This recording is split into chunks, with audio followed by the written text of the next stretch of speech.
Hello. Hello friends, and welcome finally to another episode of Vlogs on the campfire. Woo-hoo. Well, a vlog. It's the smoke. It's very smoky today, so please ignore that, and hopefully we won't be coughing our lungs up all I evening. think we will. Whew.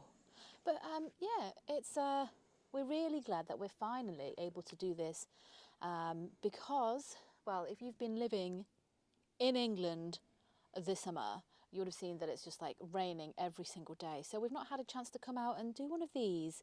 So it's really good. We took advantage of the one non-rainy day Not warm, this month. but not cold, not wet.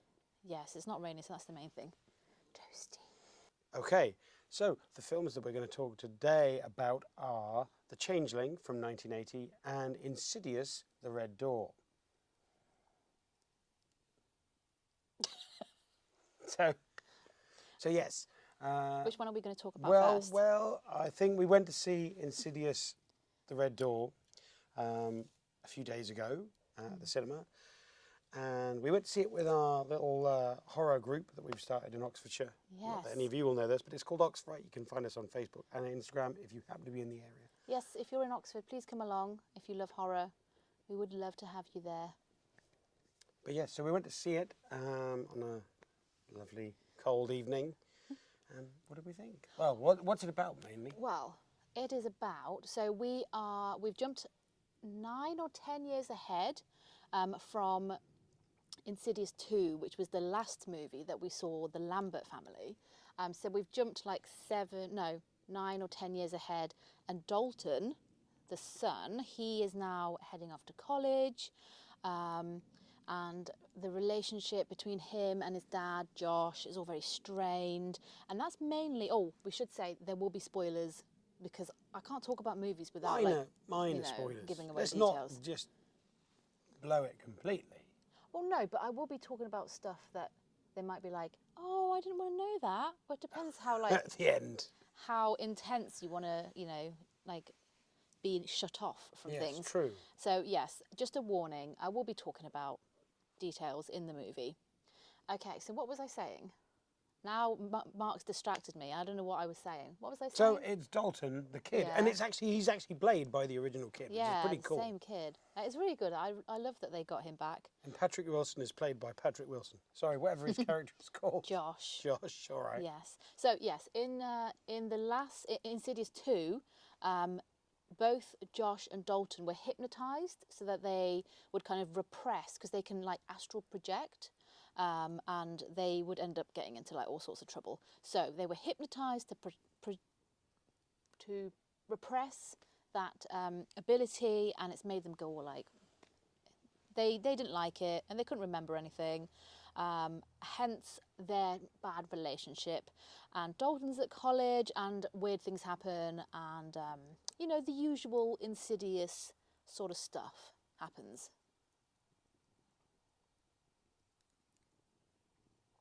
I really, really liked it.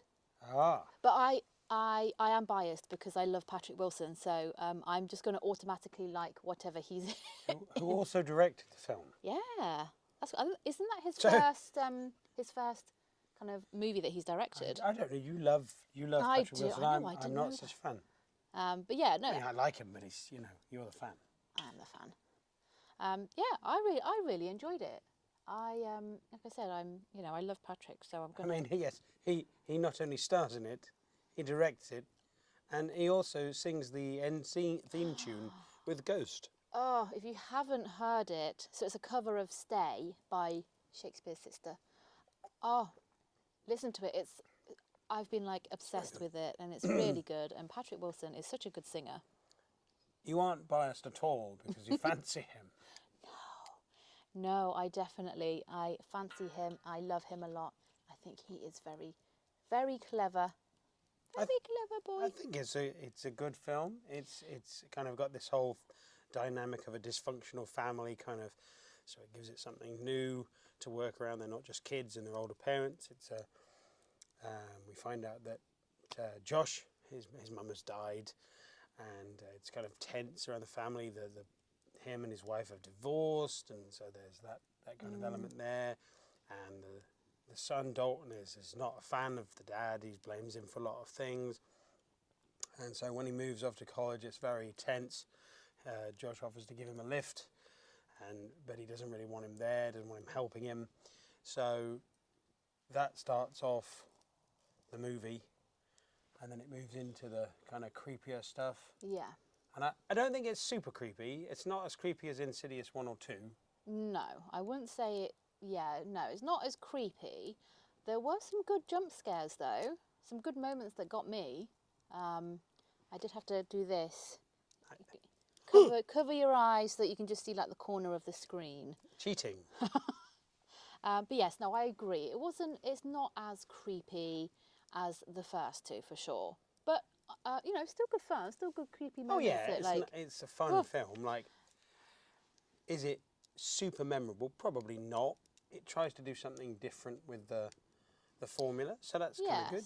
Yeah. Well, I like as well. It's a resolution now. Like the whole Lambert family cycle has Well, I think Patrick Wilson has said this is kind of it for the Lambert family, but he did say in an interview, like, never say never, maybe like if the money's 10 good. years ahead, if the daughter's grown up and stuff, yeah, and the money's there. But no, I thought it was really sweet as well. There were some really like emotional moments. Well, for me, like especially with, again, spoilers, Josh's dad, the little moment they had in the further. Oh yeah, Josh's dad. Yes. There's a whole thing with him. Yeah. With spoilers. Yeah. Yes, there is. So it's all about the family thing and that kind of thing. But then Dalton's roommate, who kind of roommate, is a very cool character. She was She's really a very cool character. cool. Yeah, I liked her a lot.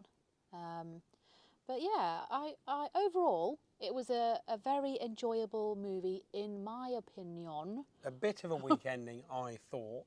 Oh yeah, it's kind of like, oh, we need an ending. Yeah, that'll do. The way that it kind of solved the problem was a bit like it was a bit just like we've got to do something quick. What can we do? We've got 5 minutes. Like, that'll do. Yeah, so that was a bit weak. So what's the guy called, the Darth Maul look-alike? I want to say Lipstick man. Did you stick face demon? Am I making this up? Yeah, probably. That sounds stupid. Rubbish Darth Maul. The one that's like tiptoe the main through the one, tulips. Yeah. Him.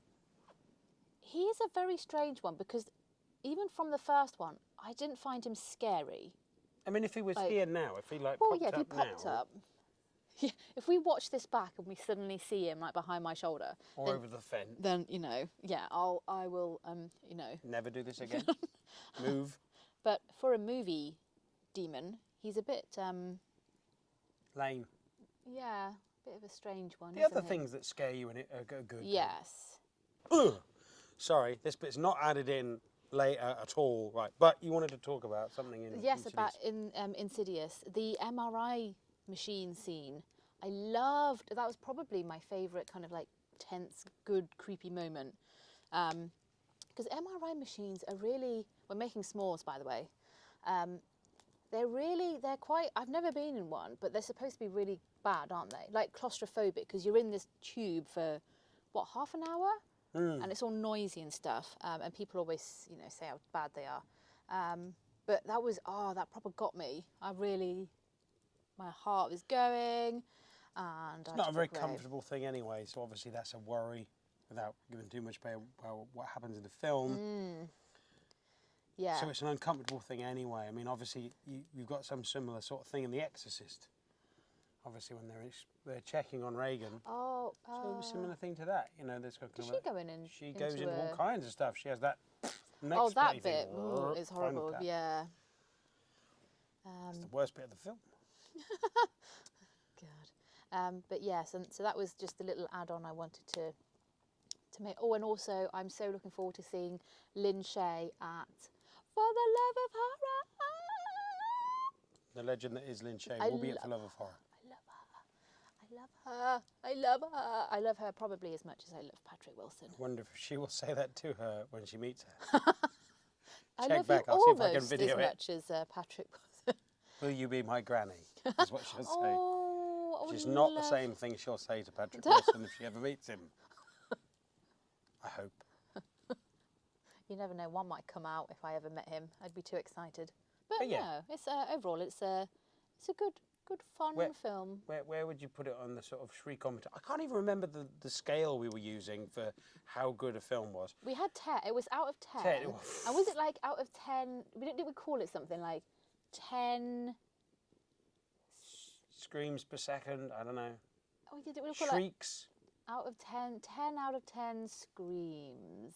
I can't remember what the rating was, but out of 10, you see, I gave the new Conjuring one. I gave that a really high rating, didn't I? Did I give it 8? It's a long time I don't ago. think it's not as good as that though. So I think maybe 7 for me. 7 think- out of 10 for me. I think 5. 5.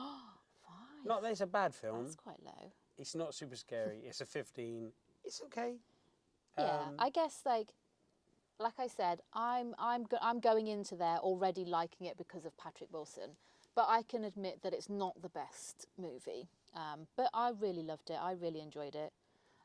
But 5, okay. I accept that rating. But yes, So, moving on. just poking the fire.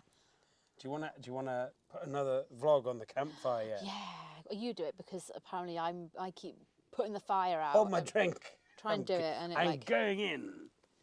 I'll put it here so aesthetically the fire still looks as good for you viewers. I'm trying not to burn myself. That will no doubt fall in a minute. Did you want to start one of your s'mores, one of your yes, marshmallows? I have s'mores that I wanted to make. Would you like a would you like a s'more? Well, we're not dipping it in anything, are we? Or are we?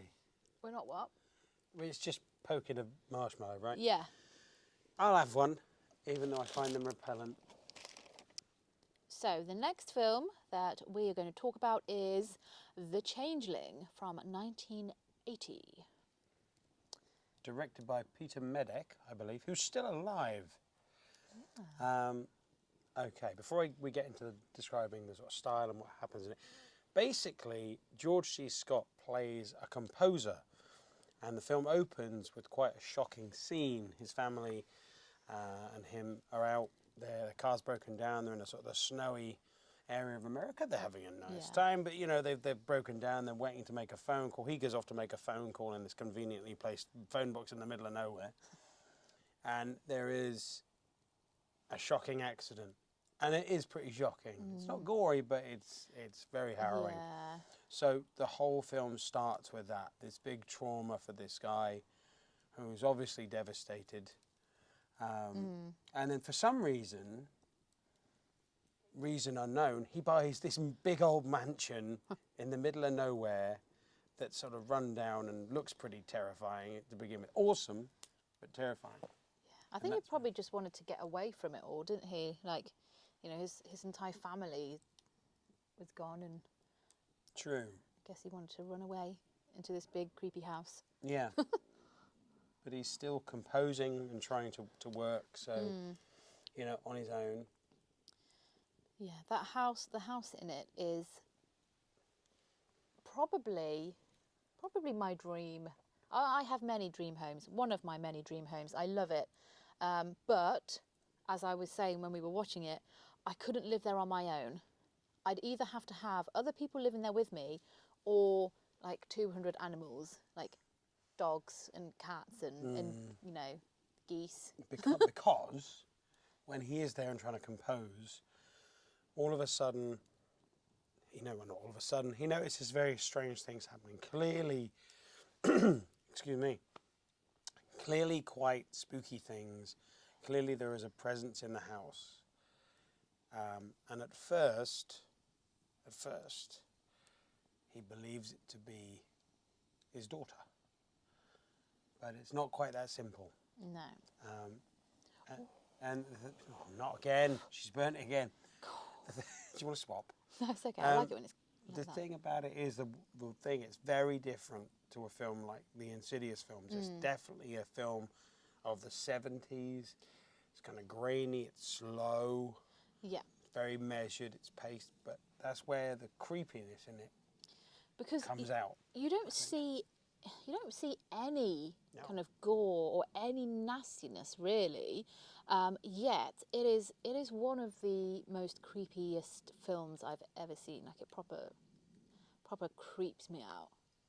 Oh yeah, absolutely. So I think it's mainly because of George. I mean, there are some effects. Excuse my stomach from rumbling. There are some effects that make you feel there is presence, and things that happen that make you feel that there is a presence. Who knows who that is? Obviously, it gets revealed in the story. But it's George C. Scott, who's an exceptional actor, and he's kind of normally plays kind of gruff, kind of guy, and he's just completely broken by what's happened to him. So sometimes he kind of acts in a way, it's like, if I saw that happen in my house, I'd never go in there again. Yeah, because there's a bit, again, spoilers, but it's not like a major spoiler. He, he's at his piano composing, and then the door. That was a slide too. Oh, the door opens seemingly on its own, and there's no like loud jump scare music. There's no weird effects or anything. It's literally just a door opening, and oh man, that is so creepy. Oh. I mean, doors do open. Yeah, but on its own. Sometimes the wind, but it does look. I mean, it's not like a draft. Well, no, exactly. He was indoors. It wasn't an outdoor door. But yeah, it was very good. I'm going to attempt to put this. So I've never made a s'more before. This will go horribly wrong. Just watch for this. So wait. So I have biscuits, or Americans use graham crackers. Graham crackers. Yeah, they are spelt Graham, but you guys pronounce them Graham. So you put them like that. Wait, where does the chocolate bit go? In your mouth before it melts. A chocolate bit there? Oh, yeah. Maybe that goes the other side so that it has a... And then it does that, and then you do that. Yeah. And then you smush it down. And then you eat it. Okay. Give this a go. Would you like graham crackers? I'm all right. And chocolate. Yeah, so, oh gosh, sorry, I just hit my mic there, so you might hear some like random noises. It's really, really brilliant at being a proper creepy and scary movie, but without... there aren't jump scares. It's not traditional kind of stuff, is it? It's not traditional. Modern. Yeah. Modern scares. Yeah. Doesn't need them. So it's kind of like... Oh. That's how you eat them. Don't look at me, look at Mark. That's horrific. Imagine if the marshmallow was red, like dripping down her face. Ooh. It's kind of like Legend of Hell House, which is a few years earlier, but it's that kind of pacing with kind of creepy things. Legend of Hell House is a bit more over the top. Have I seen that one? Yes, it's got Roddy McDowall in it. Of course you have. I think I know which one that is. But it's that kind of thing, that kind of 70s kind of spooky tale, which kind of hasn't really happened. Maybe the closest thing to it is The Others, where you're really relying on the build-up of things and the spookiness rather than jump scares. That's the closest anyone's got to that kind of thing, that kind of real spooky ghost story. Because this is a ghost story, you know. Yeah, it's generally really good. It's not necessarily a feel-good film. No, it's quite depressing. Yeah, Whole family's died, and yeah, it's a good film about like grief and loss, and people experiencing trauma, I guess. And ghosts. And ghosts. Very good ghost story. Not a lot we can say about it without ruining it. Go check it out. Follow. It's absolutely worth you buying it if you're a fan of ghost stories and horror. This over here. How does it taste? Oh, sorry, I'm reading my notes because I can't remember what else I was going to say. Good. I don't know if like the chocolate hasn't melted, So it's just kind of like a solid block of chocolate in the middle. So I don't know how I'm supposed to melt the chocolate without putting the whole thing over the fire. Did you not read the instructions? I did, that's what it said. And I swear Maybe you're when supposed to put it on there, get that marshmallow really hot, whack it on. When I've watched people on like YouTube do it, that's what they do. I don't know, but it tastes nice. It's getting used to it, you know. I'm glad I stuck to simple things. No toast this time. Oh, I wish there was. So yeah, okay, in terms of like, which you preferred. I mean, what do you give the Changeling out of 10, would you say? See, that's very, very good. I would probably give that a 9. Yeah, I'd say probably 8. I mean, it depends where you put your 10s. I'm very generous with my scores. 8.5. I mean, it's a that's pretty classic. good, yeah. It's a classic. George C. Scott is awesome. And like, you know, it's really good. The storytelling is brilliant, but things like sound, they use sound really well, and not like in the modern sense of like, bah! And that you know, there's the sound that makes you jump, you know, essentially, but just like creepy noises and like banging noises, or just the score is really. And the set is brilliant. Like, the amazing old rooms and creepy and cobwebs and old artifacts and things from the past. You know, and some really good supporting performances. It's believable. That's the thing. It kind of comes across believable rather than fantastical. Because, I mean, Insidious is, you know, it's for modern audiences, so it kind of pushes the back. Sorry. Carry on. Oh, yes, of course. So it's more believable than Insidious. But, I mean, Insidious is more fun. You know, that's a kind of fire and forget kind of film, but the Changeling will stay with you, I would think. Yeah. And you will come back to it at some point. It will be kind of a benchmark of kind of creepiness. But let us know if you agree in the comments. What did you give it? 8.5, something like that. Oh yeah, that's it. Yeah. No, that's good. I mean, you know, that's close to my 9 score, so that's pretty good for you. Mark's a lot more strict with his 8 or 8.5 is pretty damn good, I'll have you know. I know it is. So yeah, that's they're the 2 movies that we decided to talk about today. I was going to shove this last bit in my gob. With dignity.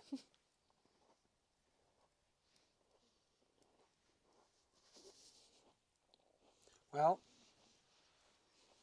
I hope you will join us for another vlog on the campfire, and I hope it's not too long. I hope it's still summer 2023 when we actually do it, because it's July right now, near the end. It's supposed to rain like every day again for the next week, like week and a half, 2 weeks, which is really rubbish. Well, hopefully we won't be out here in raincoats and umbrellas doing a review of something else. If there's any kind of comparison films that you'd like us to talk about, like new and old, or a different kind of theme, or things that you think we should probably watch and talk about, another thing to put in the comments, I guess. Yeah. Let us know.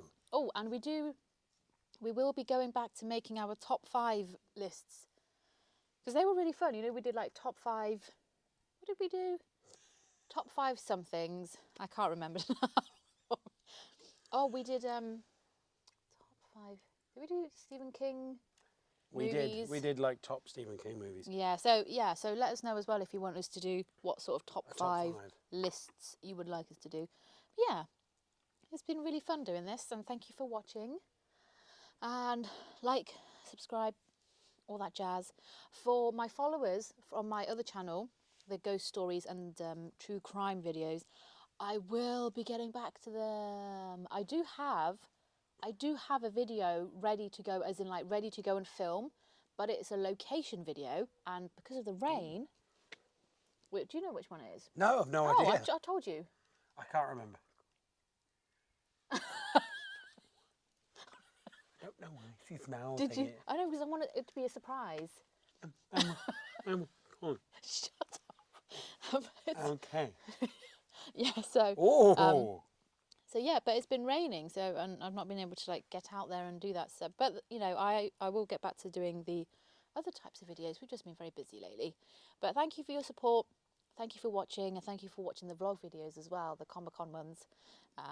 Because, you know, I love making them, and I love knowing that you guys enjoy them too. So, anyway, I'm going to go and make another s'more. Wait, is a s'more a singular of s'mores? So is it one s'more or one s'mores? Anyway, on that, Someone tell me. we'll see you next time. Take Bye. care. See ya. See you later.